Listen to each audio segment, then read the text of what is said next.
បាទសួស្តីបងប្អូនអរគ្នាបាទថ្ងៃនេះយើងកូនមន់ញ៉ោះដែលញ៉ោះនឹងទូឲ្យជាទៀងហ្នឹងគឺដល់ម៉ោងដល់ពេលដែលត្រូវយកឲ្យបាទ3ថ្ងៃណានៅក្នុងទូ3ថ្ងៃហើយដល់អញ្ចឹងយើងចាប់ដើមយកវាទៅឲ្យផឹកឲ្យស៊ីបាទអញ្ចឹងឥឡូវយើងរាប់កូនមន់ចេញបាទនេះបងប្អូនឃើញណានេះជាទៀងណាបាទនេះយើងកូនមន់នៅក្នុងទូហ្នឹងណាបាទហើយនេះពងសល់បាទពងសល់មានសល់មួយចំនួនដែរបាទអញ្ចឹងឥឡូវយើងកុំឲ្យខាតពេលយូរយើងរាប់មករាប់ដាក់ចូលមកនេះមកនេះដាក់កញ្ឆេនេះបាទចឹងកូនមន់យើងយកវាចេញបាទគ្រប់អាយុ3ថ្ងៃយើងត្រូវយកវាចេញមកណា3ថ្ងៃឬក៏2ថ្ងៃជាងអីក៏បានបាទប៉ុន្តែយកល្អសម្រាប់ខ្ញុំតែងតែយកវានៅអំឡុងពេល3ថ្ងៃបាទវាយកបាន3ថ្ងៃវាមានសុទ្ធលឿងវាចិញ្ចឹមនៅក្នុងហ្នឹងមិនភ័យខ្លាចថាវាអត់ទឹកអត់ចំណីទេបងប្អូនណាបាទចឹងអ្វីដែលជាក់ស្ដែងគឺយើងបានឃើញហើយបាទយើងត្រូវទុកវាឲ្យ3ថ្ងៃនៅក្នុងទូដើម្បីឲ្យវាមានសភាពរឹងមាំល្អសិនបានយើងយកវាចេញមកបាទយើងរាប់វាយកចេញមកយកដើម្បីយកទៅដាក់ឲ្យទឹកផឹកបាទហើយសម្រាប់ខ្ញុំយកវាចេញមកអត់ឲ្យវាស៊ីចំណីទេបងប្អូនបាទ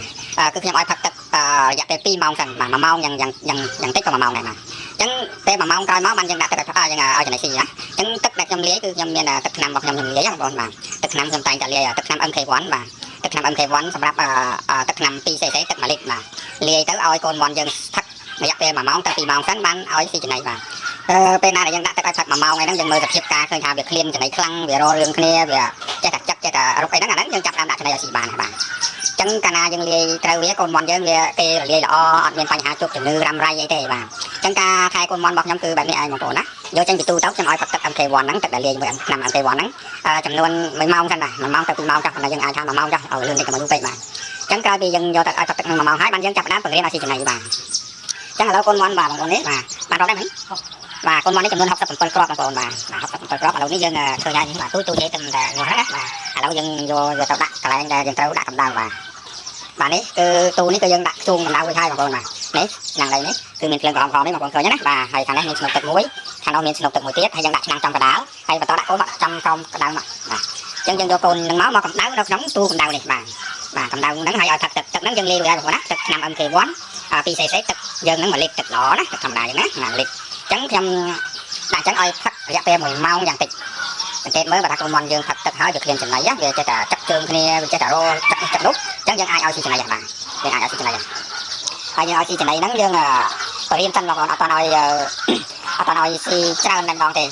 យើងបរៀនវារយណាក្រុងកម្រាលណាបាទនេះកម្រាលនេះគឺជាប្រភេទក្រុងបងប្អូនក្រុងកសបាទអញ្ចឹងកូនមន់យើងវាប្លែកអញ្ចឹងយើងរយចំណីទៅវាឆាប់ឃើញណាបាទរយចំណីនឹងក្រុងកសនេះទៅធ្វើឲ្យកូនមន់យើងរហ័សឃើញហើយវាចាក់ហើយយើងរយតាមប៉ាន់មើលឲ្យស៊ីដបងយើងអាចប៉ាន់ថាឲ្យវាស៊ីបានតំងជា10គ្រាប់អីក្នុងមន់មួយបាទអញ្ចឹងបានថាយើងរយដើមតិចទៅឲ្យវារៀនគ្នាចេះស៊ីតិចតិចទៅណាបាទក្រោយពីវារៀនស៊ីបានមួយថ្ងៃបាទមួយថ្ងៃហ្នឹងយើងអស់រយ1ម៉ោង2ម៉ោង100ម្ដង1ម៉ោង2ម៉ោង100ម្ដងបាទដល់តែពេលឃើញថាស៊ីអស់មួយថ្ងៃហ្នឹងយើងរយច្រើនដងដែរបាទ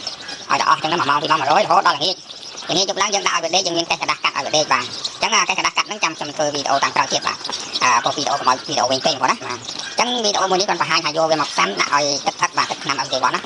ទឹកថ្នាំ MK1 ផឹកបាន1ម៉ោងយើងបរៀនឲ្យស៊ីចំណីរយទៅតាមកម្រាលហ្នឹងរយតិចតិចទេរយវាតិចដើម្បីឲ្យវារៀនស៊ីដល់តែពេលវារៀនស៊ីមើលតែចេះស៊ីក្នុងមួយថ្ងៃហ្នឹងគឺយើងបរៀនវាចឹងរហូតបាទ1ម៉ោង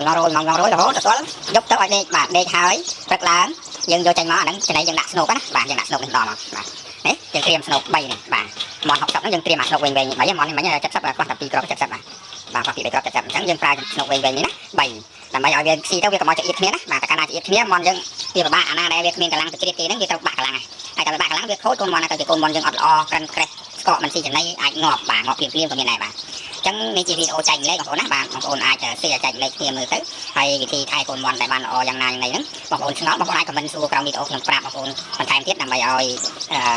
ធ្វើទៅបានលទ្ធផលល្អបងប្អូនណាបាទខ្ញុំមានបទពិសោធន៍យូរឆ្នាំដែរអញ្ចឹងខ្ញុំក៏តែងតែចែកម្លែក